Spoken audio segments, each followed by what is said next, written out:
Tá começando mais um Papo de Expansão e hoje nós vamos falar sobre os 7 segredos dos empresários bilionários. Se você quiser entrar para essa lista, você precisa saber um pouquinho sobre o que esses caras fazem. Vou dar um grande exemplo. Elon Musk, ele trabalha 112 horas por semana. O resto que sobra, ele dorme, ou seja, ele trabalha e dorme. Steve Jobs, 90 horas. Jeff Bezos, 84. Bill Gates, 80. E eu vou compartilhar com vocês agora 7 segredos que são fundamentais para que uma empresa possa faturar mais de R$1 bilhão por ano, que esses nomes que eu acabei de mencionar já fazem isso com maestria. Primeiro passo, pensar grande desde o início. A meta é a lua. Bilionários não têm medo de pensar em termos de bilhões desde o começo. Eles desenham os seus negócios para pensar em escala global, não apenas nos seus nichos pequenos do teu estado, da tua cidade. Quer ver um exemplo? Na minha vida eu vi os coreanos desenharem a Samsung desde o começo para ser global, bilionária e a maior indústria de eletrônicos do mundo. Lá na hora de fazer o nome Samsung, Samsung significa grande, forte e eterno. Nada que fazíamos lá não era pensando em milhões, e sim em bilhões. Olha que interessante essa mentalidade. Quando você começa um negócio, você está pensando no bairro, dominar a esquina ou dominar um país. Lá na Coreia, dentro do setor ali de educacional, quando um jovem termina a faculdade, ao invés dele abrir uma startup em Seul, ele fala assim, vou abrir a minha empresa em Seul, na Venezuela, no Brasil, na Argentina, na Itália e estou negociando Nova Zelândia. Para nós isso parece um absurdo, mas para eles isso é normal. Já nasce com a capacidade de criar algo global. Para te dar um panorama, estamos falando de uma empresa que virou 32% do PIB da Coreia do Sul. Segundo passo, saber construir ecossistema, não apenas uma empresa. Primeiro, o que é ecossistema? É muito fácil ouvir essa palavra bonita, mas eu quero explicar na prática. Hoje eu estava dando uma consultoria para uma empresa. Dentro dessa empresa, ela fazia ali direção de imagem. Só que ao invés dela buscar apenas a consumidora final, que é a noiva que buscava ali a direção de imagem dessa empresa, eu dei uma dica dela construir um ecossistema. Ela buscar as assessorias de casamento. Porque a partir do momento que você tem um ecossistema completo, as assessorias de casamento vão te indicar as noivas. Então isso vai retroalimentar, então é um ganha-ganha absurdo. Dei um exemplo simples e prático. Mas você dentro do teu negócio, cada ecossistema tem um determinado tipo de valor. Mas os bilionários, eles começam já um negócio, não uma empresa, e sim um ecossistema. Enfim, bilionários constroem ecossistemas que têm múltiplos produtos e serviços que se complementam. Isso cria fontes de receitas diversificadas e isso aumenta a dependência do cliente com a tua marca, com o teu produto. Você pega o exemplo da Amazon. A Amazon tem venda de livro, venda de música, tem recorrência, tem assinatura, tem TV, tem produtos, tem tudo. Não tem apenas uma compra, tem recorrência, tem compra eventual, tem upgrade, tem downgrade, tem order bump, tem um monte de ecossistema para que você possa ali viver o resto da vida através da Amazon. Terceiro passo que todo bilionário faz, ele curte, comenta e compartilha o Papo de Expansão. Então você vai fazer isso agora. Clica aqui no aviãozinho, não sei se você vai mandar para amigos, se você vai mandar para alguém na tua faculdade, se vai mandar alguém que trabalha junto com você, mas escolhe 2 ou 3 futuros bilionários e envia imediatamente esse podcast para eles. Quarto, obsessão pela excelência operacional. Bilionários são obcecados por eficiência. Eles consistentemente buscam maneiras de reduzir custo e aumentar produtividade e até melhorar processos que estavam ali parados ou numa lentidão que não fazia sentido. Aqui na Goshenland, na minha empresa, tem um exemplo simples. Nós substituímos ali muito tempo de mão de obra por ChatGPT. Por mais que seja simples, todo mundo já tem ouvido isso, é melhorar a eficiência. Bilionário pensa a cada segundo, como que eu vou melhorar a eficiência de um determinado tipo de processo. Quer maximizar isso na tua empresa? Hoje já existe diversos sistemas, softwares de automação que você possa melhorar,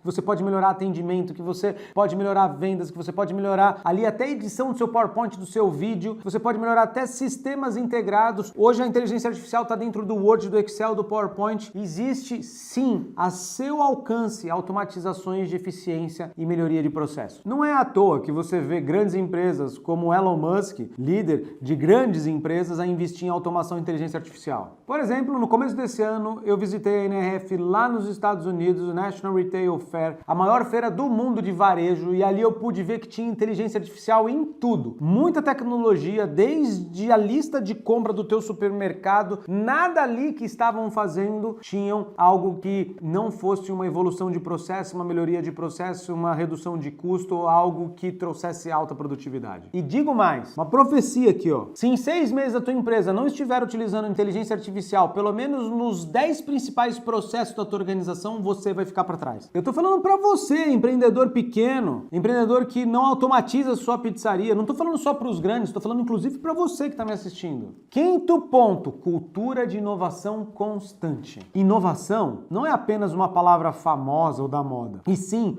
uma política e prática diária das empresas que fazem mais de R$1 bilhão por ano. Elas investem pesadamente em pesquisa e desenvolvimento. Um exemplo, em um determinado momento da minha carreira, a Samsung pediu que eu assumisse a liderança de tablets no Brasil. Primeiro passo que eu fiz foi fazer uma pesquisa para identificar quais eram os atributos de um tablet que os clientes e consumidores gostariam de ter, quais eram os gatilhos de compra, quais eram os aplicativos, quais eram os softwares, o que movimentava a transformação deles para eles saírem de um celular e ir para um tablet. Isso foi fundamental para que eu pudesse criar inovação e virar líder de mercado. Hoje no Brasil, a cada 10 celulares vendidos, 7 é da Samsung, 2 é da concorrência, graças à inovação constante. Sexto, networking e relacionamento de alto nível. Não adianta. Se você quiser se transformar em um bilionário ou ter uma empresa que fatura mais de R$1 bilhão por ano, você precisa investir pesadamente em andar com as melhores pessoas, caminhar, ser mais interessante do que interesseiro,